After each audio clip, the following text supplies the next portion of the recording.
April 27న ఎల్కతుర్తిలో జరగబోయే BRS రజతోత్సవ వేడుకకు తెలంగాణ ప్రజలందరూ కదిలి వస్తున్నారు. కార్మికులు, కర్షకులు, చిన్న పెద్ద అని లేకుండా ప్రతి ఒక్కరూ ఆ సభలో పాల్గొని కేసీఆర్ వాయిస్ వినేందుకు ఆసక్తిగా ఎదురు చూస్తున్నారు. ఇందులో భాగంగానే తెలంగాణ రాష్ట్రంలోని ప్రతి జిల్లా నుంచి అభిమానులు, ఉద్యమకారులు కూడా కదిలి వస్తున్నారు. ప్రస్తుతం మనతో పాటు ఉద్యమ కళాకారుడు రాజా రమేష్ గారు ఉన్నారు. వారిని అడిగి తెలుసుకుందాం. నమస్తే అండి. నమస్తే. జై తెలంగాణ. ఓకే, మీరు కేసీఆర్ అభిమానిగా కేసీఆర్ గారి వేషధారణలో మీరు ఆ సభకు వెళ్లేందుకు వస్తున్నారు కదా, అంటే ఈ ఉద్యమంలో మీరు పాల్గొన్నారా? పాల్గొన్నాను. 2006 నుంచి మన ఉద్యమంలో పాల్పంచుకుంటున్నా. కాకుండా 2009 నుంచి బాగా ప్రాచుర్యం వచ్చింది. ఇట్లా ఉద్యమంలో 36 గెటప్స్ చేసిన అనమాట. ఆ తర్వాత తెలంగాణ వచ్చిన తర్వాత కూడా చేస్తున్నా. దాని పరంగా ఇప్పుడు 48 గెటప్స్ అయినాయి. దీంట్లో ముఖ్యంగా చెప్పుకోవాల్సింది ఏంటంటే, నాది సినిమా పరిశ్రమ. ఉద్యమంలో ఉన్నప్పుడు సినిమా పరిశ్రమ. రామోజీ ఫిలిం సిటీలో గుజరాత్ ఏరియాకి న్యూస్ వాళ్ళకి మేకప్ చేసుకుంటూ, మేకప్ ఆర్టిస్ట్ చేసుకుంటూ, ప్రస్తుతం ఇప్పుడు ఆర్జీ మిస్సింగ్ సినిమాలో మన టీఆర్ఎస్ పార్టీ, బీఆర్ఎస్ పార్టీ అధినేత కల్వకుంట్ల చంద్రశేఖర్ గారు క్యారెక్టర్ ఇచ్చిండ్రు, రామ్ గోపాల్ వర్మ గారు. ఆ సినిమా వచ్చి ఆర్జీ మిస్సింగ్. తర్వాత ఏపీ సీఎం జగన్ గారి వ్యూహం సినిమాలో కూడా క్యారెక్టర్ ఇచ్చారనమాట. ఇంకొక సినిమా రైఫిల్ అనే మూవీ ఇప్పుడు రిలీజ్కి రెడీగా ఉంది, దాంట్లో ఒక క్యారెక్టర్ చేశారనమాట. సో అభిమానంగా ఇది ఇప్పుడు 25 సంవత్సరాలు మరి దేశ్కి నేత, మన తొలి తెలంగాణ ముఖ్యమంత్రి కల్వకుంట్ల చంద్రశేఖరరావు గారు అపర భగీరథులు మరి ఈ రోజున మన పార్టీ తెలంగాణ రావాలని స్థాపన ధ్యేయంగా బంగారు తెలంగాణ రావాలని మరి బీఆర్ఎస్ పార్టీని మరి ఆవిర్భవించడం జరిగింది. ఆ సందర్భంగా మరి 25 సంవత్సరాలు రజతోత్సవాలకి రావడం చాలా కన్నుల పండుగ ఉంది. మరి ఇప్పటికీ చాలామంది వచ్చిండ్రు. నా వంతుగా ఈ యొక్క ఉత్సవాలకు రావడం జరిగింది. మరి మన ఉద్యమ కళాకారుల గురించి ఒక పాట పాడతాను.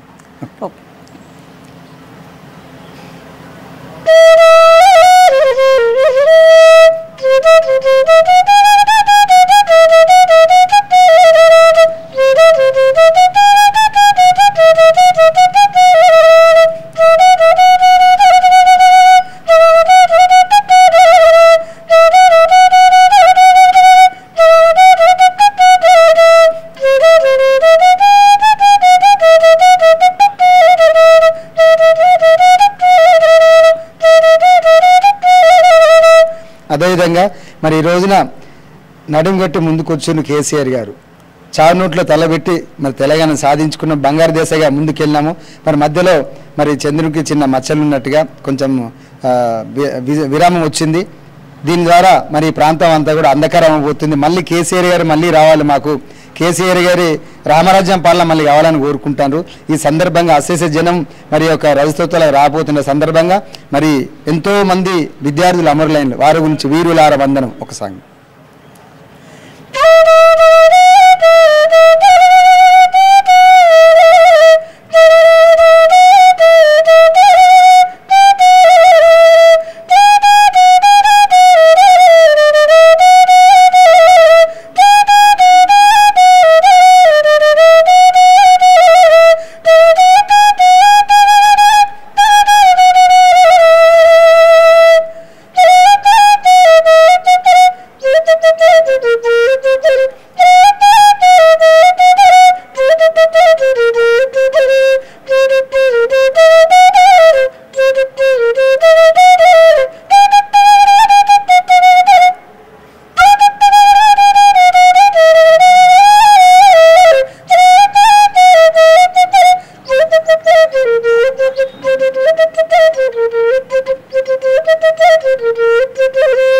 జై తెలంగాణ. మీరు ఎక్కడి నుంచి వచ్చారండి? నాది భద్రాద్రి కొత్తగూడెం నుంచి వచ్చాను. నాన్న సింగరేణి ఎంప్లాయీ. నేను నల్ల బొగ్గు ముద్దుబిడ్డని, సింగరేణి ముద్దుబిడ్డని. నాన్నది వచ్చి ఇక్కడ భూపాలపల్లి జిల్లా కల్కొట్టపల్లి అంటారు. అమ్మది వచ్చి పెద్దపల్లిలో రత్నాపూర్ విలేజ్. మేము సింగరేణి పరంగా అక్కడ ఉండాల్సి వచ్చింది. నేను మాత్రం ప్రస్తుతం హైదరాబాద్లో ఉండి మేకప్ ఆర్టిస్ట్గా, క్యారెక్టర్ ఆర్టిస్ట్గా హైదరాబాద్లో చేయడం జరుగుతుంది. 4 జిల్లాలకు నాకు అనుసంధానం ఉందన్నమాట. త్వరలో మ్యారేజ్ కూడా అయిపోతుంది. 5వ జిల్లా కూడా త్వరలో కలవబోతుంది, ఇంకా పూర్తి కాలేదు. Thank you very much. Okay అండి, అంటే ఒక ఉద్యమ కుటుంబం నుంచి వచ్చిండ్రు, సింగరేణి ఫ్యామిలీ నుంచి వచ్చారు కదా మీరు. కేసీఆర్ అధికారంలో రానప్పుడు ఎలా ఉండే సింగరేణి కుటుంబాల పరిస్థితి, కేసీఆర్ అధికారంలో ఉన్న 10 ఏళ్ళు ఎట్లా ఉండేది? వాస్తవం చెప్పాలంటే కారుణ్య నియామకాలు అంటే ఏదైతే డిపెండెంట్ జాబ్స్ తండ్రి చేసే జాబు మరి పిల్లగానికి ఇవ్వాలి, లేకుంటే కూతురికి ఇవ్వాలి, లేకుంటే భార్యకి ఇవ్వాలి అనేది తుడిచిపెట్టబడింది. ఆ పుణ్యం దక్కిందంటే మరి మన అధినేత కేసీఆర్ దేవుడు మరి వచ్చి కారుణ్యక నియామకాల ద్వారా కొన్ని వందల మందికి మళ్ళీ ఉద్యోగం కల్పించడం జరిగింది సింగరేణి సంస్థలు. మరి అదేవిధంగా ఈ రోజున అప్పుడు మహిళలు లేదన్నారు, ఇప్పుడు బిడ్డలు కూడా చేస్తున్నారు, కోడలు కూడా చేస్తున్నారు, అవసరమైతే వయసు ఉంటే తల్లి కూడా చేస్తున్నారు. అంటే వాళ్ళ అవకాశాన్ని బట్టి మళ్ళీ ఆ విధంగా ఉద్యోగాలు ఇవ్వడం అనేది చాలా అదృష్టంగా భావిస్తున్నా. మరి అప్పటి పాలనకి ఇప్పటి పాలన చూస్తే 24 గంటల కరెంట్ అన్నారు, అది ఆన్నే పోయింది. మరి అట్లా చూస్తే రైతు బంధు రైతు బీమా అని అన్నారు, అది ఆన్నే అట్టడుగు పోయింది. మరి ఎట్టి పరిస్థితిలో కూడా మరి కేసీఆర్ కిట్ అన్నారు. అదేవిధంగా ఇట్లాంటి మహత్తరమైన కార్యక్రమాలన్నీ ఎన్నో పథకాలు చెప్పినవన్నీ కూడా ప్రజల గురించి చేసి పెట్టుండి కేసీఆర్ గారు, నా బిడ్డల గురించి చేయాలని చేసిండ్రు, అవి మొత్తం తుడిచిపెట్టుకోబోయబడ్డాయి. కాబట్టి మళ్ళీ ఒకసారి కోరుకుంటారు అందరూ కూడా కేసీఆర్ గారు మళ్ళీ రావాలి, కేసీఆర్ గారి పాలన రావాలి. మరి రామన్న కానీ, హరీష్ అన్న కానీ, మరి మన కవితక్క కానీ, ఇక్కడ ఉన్నటువంటి వినయ్ భాస్కర్ అన్న కానీ, ఈ ప్రాంతంలో ఉన్న ప్రతి ఒక్కరు 33 జిల్లాలలో ఉన్న ప్రతి ఒక్క ప్రజానీకము సామాన్య పౌరుడు ఎదుటి పార్టీలు కూడా కోరుకుంటారు మాకు మళ్ళీ కేసీఆర్ గారి పాలన రావాలని కోరుకుంటారు. కాంగ్రెస్ పాలన బాలేదా? నేను అనేది ఏంటంటే ఏదైతే పథకాలు పెట్టిండ్రో, ఏదైతే అందుబాటులో సామాన్యుడికి మధ్యతరగతి కుటుంబానికి రావాల్సినవి కూడా దక్కలేకపోతున్నాయి. మీరు చూస్తూనే ఉన్నారు. రైతు బంధు అన్నారు, కొంతవరకు వేసింది, కొంతవరకు వేయలే. అదే కేసీఆర్ సార్ ఉన్న పాలనలో టక్కున ఈ పంటకి వర్షాకాలం పంటకి వచ్చేది, తర్వాత ఎండాకాలం పంటకి టక్కున పడేటి. అదేవిధంగా నీకు పింఛన్లు కానీ, మరి ఆసర పింఛన్ కానీ, వితంతు పింఛన్లు కానీ, 24 గంటల కరెంటు కానీ, ఈ రకంగా అన్నీ వచ్చేది. ఇప్పుడు అది రావట్లేదు, కొంచెం లేట్ అవుతుందో ఏదో తెలియదు. మొత్తానికి కేసీఆర్ గారు ఆనమాల లేకుండా చేయాలని అనుకున్న వాళ్ళకి మరి ఎట్లా బాగుందని మీరు ఒక్కసారి ఆలోచించండి. ఆనమాల లేకుండా చేస్తానని ఎట్లా సాధ్యమవుతుందని అంటున్నా. కాబట్టి ఆనవాళ్ళు తీసేస్తానన్న అన్న వాళ్ళకు మరి ఎదురుదెబ్బ చెప్పాలి. ఈ యొక్క సభ ముఖ్య ఉద్దేశం ఏంటంటే ఎవరిని దెప్పిపడడానికో వ్యతిరేకం చేయడానికో కాదు. మా యొక్క తెలంగాణ రాష్ట్రానికి మరి ముందుకొచ్చి నడుము కట్టి ముందుకొచ్చినటువంటి మా పెద్దన్న కేసీఆర్ అన్న ఉన్నారు. ఆ పార్టీ రజతోత్సవాలు పుట్టి మన తెలంగాణ ప్రాంతాన్ని డెవలప్ చేసిన పార్టీ రజతోత్సవ ఉత్సవాలు చేసుకోవడానికి ముందుకు వస్తుంది. ఎవరిని విమర్శించేది కాదు, ఎవరిని తుంగలో దొక్కడానికి ఉద్దేశం కాదనమాట. కేసీఆర్ గారు రావాలనే ఒక సదుద్దేశంతో అశేష ప్రజానీకం అందరూ వస్తున్నారు. వారందరూ కూడా ధన్యవాదాలు తెలియపరుచుకుంటున్నాం. ఒకటి సార్, మనము తెలంగాణ రాష్ట్రాన్ని అభివృద్ధి పరచలేదు అని కాంగ్రెస్ పాలన మీద మనం తిరుగుబాటుగా ఉద్యమకారులంతా కూడా ప్రజలంతా కూడా కేసీఆర్ వెంట నడిచి ఉద్యమంలో పాల్గొని 10 ఏళ్ళు వాళ్ళకు అధికారం ఇచ్చి తర్వాత మళ్ళీ కాంగ్రెస్ వైపు ఎందుకు మొగ్గు చూపారు ప్రజలు? మీరు ఉద్యమ కళాకారులుగా వాళ్ళకి ఏం చెప్తారు? కాంగ్రెస్ ఓట్లేసిన ప్రజలకు మీరు ఏం చెప్తారు? అంటే ఓట్లేసినది తప్పేం కాదు, ఎందుకు వేసారని మనం ఇప్పుడు అడగలేం. ఓటన్నాడు తెలుసుకోవడం చాలా కష్టం. కాకుంటే ఏంటంటే ఎన్నో ఆశలు పెట్టిండ్రు, ప్రలోభ పెట్టిండ్రు. చూద్దాం, 2000 పింఛన 4000 అన్నారు, ఇట్లా ప్రతి ఒక్కటి చూపించారు. తులం బంగారం అన్నారు. కేసీఆర్ గారు మేనమామ లెక్క మరి పెళ్ళైన ఆడబిడ్డకి తల్లిదండ్రులకు చేదుడు వాదుడుగా 1,116,000 ఇచ్చేది. వీళ్ళేమనుకున్నారు, తులం బంగారం అనేసరికి నిజంగా ఇస్తాడేమో అనుకొని మొగ్గు చూపిర్రు. మరి 10 సంవత్సరాలు చేసారు, చాలని అనుకున్నారు, మార్పు వస్తుందని అనుకున్నారు. ఇప్పుడు వాళ్ళకి అర్థమవుతుంది, వాళ్ళని తప్పు పట్టలేము మనం. ఎందుకంటే ఇప్పుడు ఇచ్చిన ఈ ప్రభుత్వం వాళ్ళు, కాంగ్రెస్ ప్రభుత్వం వాళ్ళు మాటలు చెప్పిర్రు, చేతలు వేరైతున్నాయి. ఇప్పుడు అనుకున్నారు అందరూ, నోరు గరుచుకుంటారు. అనవసరంగా రామరాజ్యం లేకున్న పాలనను మరి ఒడ్డున పడేసుకున్నాం, ఒడ్డున పడ్డ చేపలేక కొట్టుకుంటున్నాం. సరే అయింది, అయిపోయింది, మళ్ళీ కావాలి ఆ పాలన, మళ్ళీ మనకు కావాలి. పొరపాటు చేసినాం, తప్పు చేసినాం, ఒప్పు చేసినాం, ఏదో కానివ్వండి అని చెప్పి మళ్ళీ సరిదిద్దుకొని మళ్ళీ రావాలి కేసీఆర్ సార్, మళ్ళీ రావాలి, మన రామన్న రావాలి. మరి అందరూ కూడా కోరుకున్న సందర్భం ఇది. మీరు అందరూ చూస్తూనే ఉన్నారు.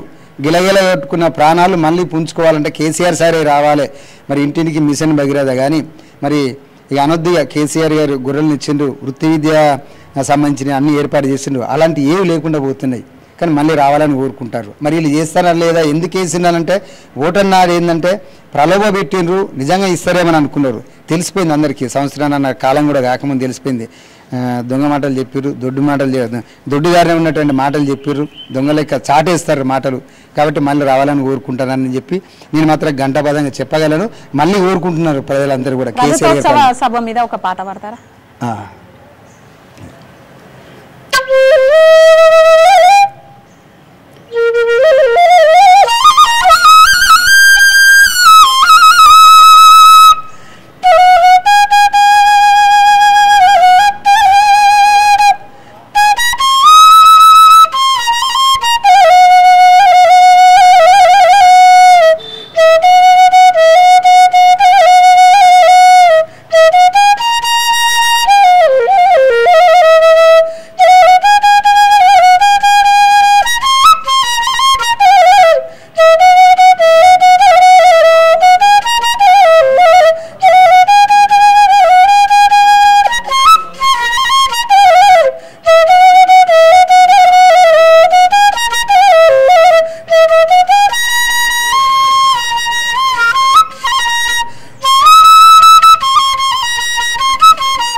Thank you very much. జై తెలంగాణ. జూనియర్ కేసీఆర్ వేషధారణలో ఉన్న మీరు అప్పుడు ఇప్పుడు ఎప్పుడు కూడా ఆయన వెంటే ఉండే మీరు కేసీఆర్ గారిని మీరు కలిసారా ఎప్పుడైనా?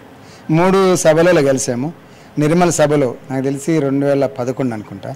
అప్పుడు అన్నాడు ఏందే నాకు అర్థం కాదు, ఇంకా పిల్లలకి ఎండలు ఉంచకండి, ఇంకా స్కూల్ యాజమాన్యం చెప్పండి, బతుకమ్మ మన బతుకు పండగ, అరే వాళ్ళకి బతుకమ్మలు తయారు చేసి ఇచ్చిండ్రా అంటే ఎదుటి వాళ్ళు అనాలనా, ఇక పిల్లల్ని కొద్దిగా నీడ పెట్టుర్రా, దయచేసి మీకే చెప్తున్నా స్కూల్ యాజమాన్యానికి మీ అభిమానం సరిపోయింది కానీ పిల్లల్ని పక్కకు పెట్టుండ్రు అని ఈ సందర్భంగా అన్నాడు. కవితక్క ఎంపీ ఎలక్షన్లో నిజామాబాద్లో అని చూసి కేసీఆర్ బిడ్డను కేసీఆర్ అని జస్ట్ ఇట్లా హక్ చేసుకున్నారు. ఇంకా ప్రతిసారి ఏంటంటే కేసీఆర్ సార్ని కలవాలా లేకుంటే హరీష్ అని కలవాలని చూడకపోయేది. ఒక దగ్గర ప్రదర్శన ఇచ్చి వెళ్ళిపోయేవాళ్ళం అనమాట. ఏంటంటే నా ఏదో ప్రదర్శన చేయాలని ఏదో చేయాలని కాదు, యాజ్ ఏ మేకప్ ఆర్టిస్ట్గా యాజ్ ఎన్ ఆర్టిస్ట్గా నా వంతు కళా ప్రదర్శన చేసి తెలంగాణ వస్తుంది సమీప భవిష్యత్తులో. ఎవరు కూడా అధైర్యపడొద్దు, గుండె చెదిరొద్దు, మీ ప్రాణాలు నాకు ప్రాణం అర్పిస్తేనే తెలంగాణ వస్తుంది అనేది ఉండొద్దు, బ్రతికుండి తెలంగాణను చూడాలి అనే ఉద్దేశంగా ఇట్లాంటి గెటప్స్ శబరిమాత కానీ భద్రాచలానికి తెల్లాడు రామ అదే భద్రాద్రి మునుగాల సిర్ఫ్ హమారా భద్రాచలమును మునుగాల ఆంధ్రాలో కలుస్తుందన్న ఒక సభ ఉండేదన్నమాట. అట్లా ఇవన్నీ మనే అని చెప్పి ప్రతి ఒక్క జిల్లాలో చేసిన అనమాట. ప్రత్యేక రీలే నిరాహార దీక్షల్లో చేసుకున్న ప్రొఫెసర్ కోదండరామ్ గారితో మనుగురు నుంచి బస్సు యాత్రలో, ఈ హరీష్ అన్న గారితో కవితక్కతో బతుకమ్మ పండుగలలో ఇదే గెటప్తో చేసిన అనమాట. మాయల్ పక్కీర్ గెటప్ కూడా చేసిన. ఎన్డీఏ ప్రభుత్వం అగిస్తుంది తెలంగాణ, ఇక అది ఇస్తుందో లేదో, మాయల్ పక్కీర్ ప్రాణం చిలుకలో ఉన్నట్టుగా తెలంగాణ ఇస్తే ఎన్డీఏ ప్రభుత్వం గుండెకాయ మరి ఆగిపోతుందనే ఉద్దేశంగా ఆ పాత్ర కూడా చేయాల్సి వచ్చింది. ఏదైనా సరే ఆ సందర్భాన్ని బట్టి ఆ ప్రాంతాన్ని బట్టి ఒక స్టోరీ ఒక స్క్రిప్ట్ తయారు చేసుకొని చేసేవాడిని అన్నమాట. నెక్స్ట్ బీఆర్ఎస్ అధికారంలో 100% వస్తుంది. ఎందుకంటే అనగారిన జీవితాలు, బడుగు బలహీన వర్గాలు, ఏదైతే 24 గంటల కరెంటు రైతాంగానికి కానివ్వండి, అదేవిధంగా పరిశ్రమలకు కానివ్వండి, దీని ముందు ఎగ్జామ్స్ కూడా ఇస్తానని చెప్పి ఎలక్షన్లో ఆగిపోయింది. ఇట్లాంటి చదువుకున్న వాళ్ళకి కానీ కార్మికులకు కర్షకులకు రైతాంగానికి సబ్బండ వర్ణాలకి అండగా ఉన్నది అనేది ఒక బీఆర్ఎస్ పార్టీ. మరి స్టార్టింగ్ టీఆర్ఎస్, మరి కేసీఆర్ గారు అండ, రామన్న, హరీష్ అన్న, ఇక్కడున్నటువంటి మరి వినయ్ భాస్కర్ అన్న, ఇట్లా ఏ జిల్లాకు పోతే ఆ జిల్లాకు ఒక్కొక్కరు ఉన్నారు. నాకు జేఏసీ వాళ్ళు అయితే కళారంగంలో ప్రదర్శించడానికి ప్రతి జిల్లా తీసుకెళ్ళిండ్రు. కేవలం అంటే తెలంగాణ ముద్దు బిడ్డగా నేను ఇక్కడ నానంద భూపాలపల్లి జిల్లా గరిమెల్లపల్లి, అమ్మది వచ్చి రత్నాపూర్ పెద్దపల్లి జిల్లా రామగిరి మండల్, నేను హైదరాబాద్లో చేసుకున్న మేకప్ ఆర్టిస్ట్గా. అయినా సరే 10 జిల్లాలలో రసమేన్న కానీ ఇంకా మిగతా దుమ్దం కళాకారులు అందరూ కూడా పిలిచిండ్రు.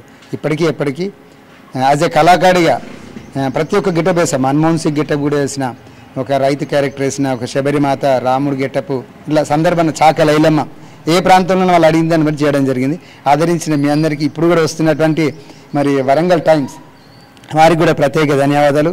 మరి ఎప్పుడైనా సరే 2-3 షోలు ముందు ప్రదర్శన ఇచ్చేవాడిని, కొంచెం పరిస్థితులు అనుకూలించట్లేదు. నేను కూడా సినిమాలని సీరియళ్ళని ఆ వైపుగా వెళ్ళాలి. ఎందుకంటే ఉద్యమం తెలంగాణ రావాలని ఉద్యమం చేసినాం కానీ ఉద్యోగం వస్తుందనో లేక ఇంకేదో వృత్తిని కల్పిస్తారని ఉద్యోగం చేయలేదు. మళ్ళీ ఎవరి పార్టీ వాళ్ళది, ఎవరి వృత్తి వాళ్ళది అనే విధంగా నాది మేకప్ ఆర్టిస్టు సినిమా రంగము దాని ద్వారా వెళ్ళిపోయింది. నందమూరి ఎన్టీఆర్, నందమూరి తారక రామారావు గారు ఆదర్శంగా తీసుకొని ఆ విధంగా సినిమాలకు పోయినాం. అనేక పాత్రలు చేయడం జరిగిందనమాట. ఈ యొక్క ఉద్యమంలో ఈ క్యారెక్టర్ చేయడం, మిగతా క్యారెక్టర్లను చేయడం చాలా సంతోషం. ఆదరించిన ప్రేక్షక దేవులకు, ఎలక్ట్రానిక్ ప్రింట్ మీడియా వారికి ప్రతి ఒక్కరికి, ముఖ్యంగా పోలీస్ డిపార్ట్మెంట్ వారికి కూడా ప్రత్యేక ధన్యవాదాలు నిలబెట్టుకుంటూ బీఆర్ఎస్ పార్టీ శ్రేణులందరికీ కూడా ప్రత్యేక ధన్యవాదాలు. Okay, thank you. జై తెలంగాణ. Thank you. తెలంగాణ అంటేనే ఉద్యమాలకు, కళలకు పుట్టిన ఇల్లు. 2001 నుంచి 2014 వరకు సాగిన మలిదశ తెలంగాణ ఉద్యమంలో ఏదైతే స్ఫూర్తితో ఉద్యమంలో పాల్గొన్నాలో కళాకారులైతేంది, కర్షకులైతేంది, కార్మికులైతేంది మళ్ళీ ఇప్పుడు అదే బాట పడుతున్నారు. అదే ఉద్యమ స్ఫూర్తితో రజతోత్సవ సభకు వెళ్తున్నారు. తను మాట్లాడిన మాటలు విన్నాం. రాజా రమేష్ గారు ఉద్యమ కళాకారుడిగా జూనియర్ కేసీఆర్గా వేషధారణ వేసి ఉద్యమంలో పాల్గొన్న తీరు, కేసీఆర్ గారు అధికారంలో ఉన్న 10 ఏళ్ళు చేసిన అభివృద్ధిని చూసిన ప్రజలంతా కూడా ఇప్పుడు ఈ 16 నెలల కాంగ్రెస్ పాలనపై వాళ్ళు అసంతృప్తి వ్యక్తం చేస్తున్నారు. ఖచ్చితంగా రాబోయే కాలంలో కేసీఆర్ గారే అధికారంలోకి వస్తారని చెప్తున్నారు. హన్మకొండ బీఆర్ఎస్ కార్యాలయం నుంచి కెమెరా పర్సన్ సతీష్తో సోనీ, వరంగల్ టైమ్స్.